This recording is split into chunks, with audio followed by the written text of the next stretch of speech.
Une femme traverse le temps et se retrouve dans le monde du roman qu'elle aime. Mais elle ignore que l'héroïne qu'elle admire veut en réalité la tuer. Dans le roman, l'héroïne, orpheline, a eu la chance d'être adoptée par le plus riche des hommes. Mais sans titre de noblesse, elle reste malgré tout une servante méprisée. Très ambitieuse, elle voulait conquérir le héros masculin du roman et devenir princesse impériale. Cependant, l'apparition soudaine de Shens, une voyageuse venue du futur, brise ses ambitions. C'est alors qu'elle pousse Shens à l'eau pour la noyer. Mais Shens est sauvée de justesse par le héros masculin, Lifan. Dès lors, l'héroïne jalouse engage des tueurs pour l'éliminer. Un soir, alors qu'un assassin lève son arme pour l'abattre, Shens esquive in extremis et parvient à attraper une faux abandonnée derrière elle. Pendant ce temps, Lifan mobilise en secret des soldats pour la retrouver, mais sans succès. Heureusement, Shens réussit à couper ses liens avec la faux et, au moment critique, repousse son agresseur. Quand l'assassin attaque de nouveau, elle le blesse à la cuisse et s'enfuit. Blessée mais vivante, Shens atteint une zone de la ville couverte de brouillard et se met à frapper pour faire du bruit. Lifan, qui la recherche, entend le son et accourt. Mais avant lui, l'assassin arrive, furieux et prêt à l'étrangler. Au dernier moment, Lifan surgit, fou de rage de voir la femme qu'il aime en danger, et s'apprête à tuer l'assassin.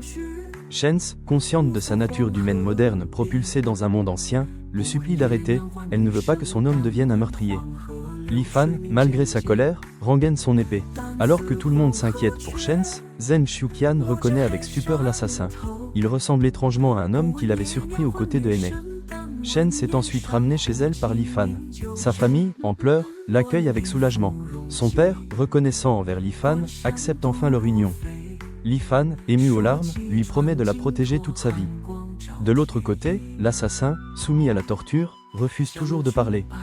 Pendant ce temps, un autre homme, Li Kui, l'ami d'enfance de Shens, revient après des années d'absence. Sa famille avait été massacrée par le roi, et seul Shens s'était inquiété pour lui. Mais aujourd'hui, Shens est fiancé à son ennemi juré. Li Kui semble bien décidé à la reconquérir. En parallèle, dans le roman original La Vilaine 2, tous commencent à accuser Shens d'être à l'origine des troubles, y compris son propre père, qui lui conseille de se cacher quelque temps. Pour découvrir le véritable coupable, deux personnes détiennent des indices, l'assassin muet et Zen Shuqian. Ce dernier rend visite à Henne pour tester ses réactions. Mais en voyant à quel point elle semble s'inquiéter pour Shens, il se dit qu'il a dû se tromper. Pourtant, lorsqu'il découvre des brouillons cachés par Henne, il comprend que quelque chose cloche, ces documents imitent les lettres de Lifan. En retraçant l'origine du papier spécial utilisé, il découvre qu'il a été acheté par la famille d'Henne. Pendant ce temps, Lifan est convoqué par le roi, furieux qu'il ait mobilisé ses soldats sans autorisation. Pour le punir, le roi l'ordonne d'assassiner l'ancien chancelier impérial. Ce dernier le supplie de lui laisser quelques jours de répit, car sa fille doit se marier le lendemain.